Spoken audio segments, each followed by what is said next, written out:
So setting up a pickup location, there's actually some really cool things that you can do with both pickup locations and delivery zones. There's a lot of advanced settings, customized settings that you can do and make unique for every single pickup location you have.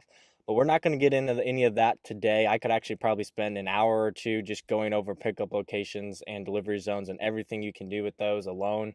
But this is just going to be a bare bones video to show you what is the minimum steps you need to take to set up a pickup location or delivery zone properly. So to get started, what you're going to want to do is just head up to your logistics tab and click on pickup locations and hit add pickup location here on the top right. Just go ahead and put in the name of your choice, the address here. And if you have a schedule, you can assign it here right now. But if you don't, you can go ahead and set up that later, and there's a separate video for that. So go ahead and click save. From here, you're going to have 5 different what I like to call settings tab.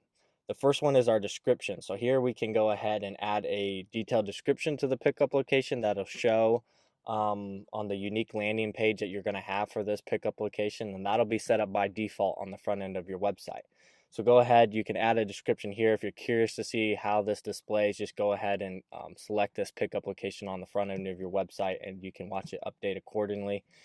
You can add contact information. Say if you have a someone who's hosting this pickup location or a contact person for this pickup location, you can include their contact information here.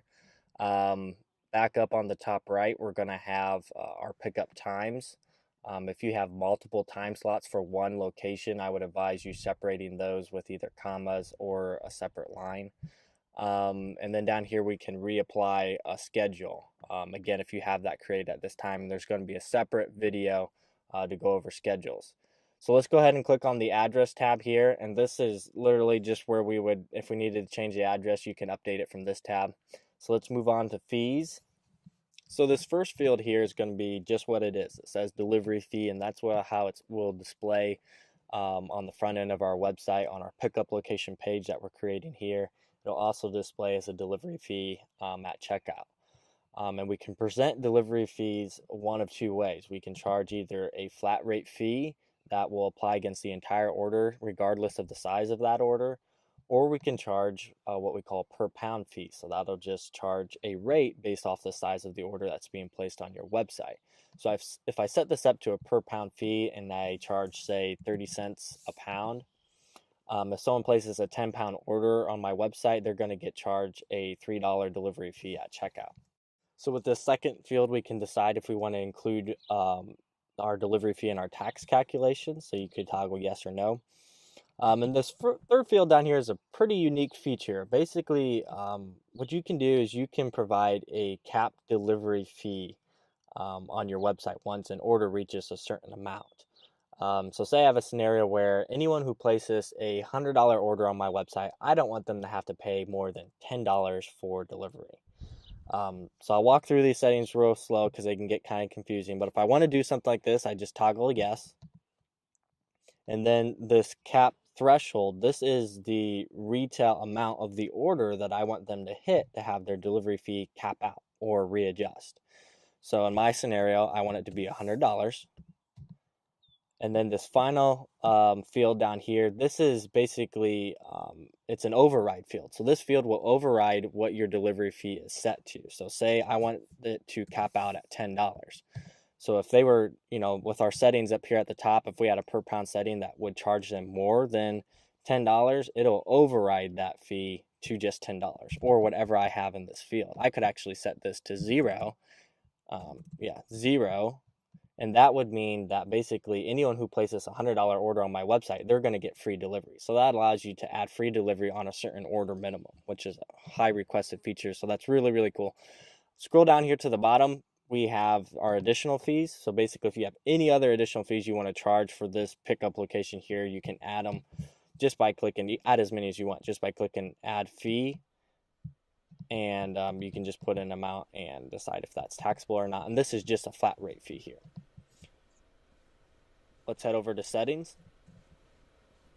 So again, most of these fields are more advanced and definitely not required to get started. But a couple of them just to touch on, the status here at the top, you're always going to want to leave that set to open as long as you want the ability to accept orders for this location. If you set it to closed, the next time someone logs in who is assigned to this pickup location, it will actually ask them to update the delivery preference to either a new location or a delivery zone if you have one set up. Moving down the tax rate here, this is just the rate that would apply to any products in your GraceCart system that are set up to receive tax. We can add an order minimum to this pickup location. So say if we had this set to $100, anyone who tries to place an order for under that amount, it will not allow that order to go through. And lastly, we can have unique payment options for every single pickup location. So that can be set up here.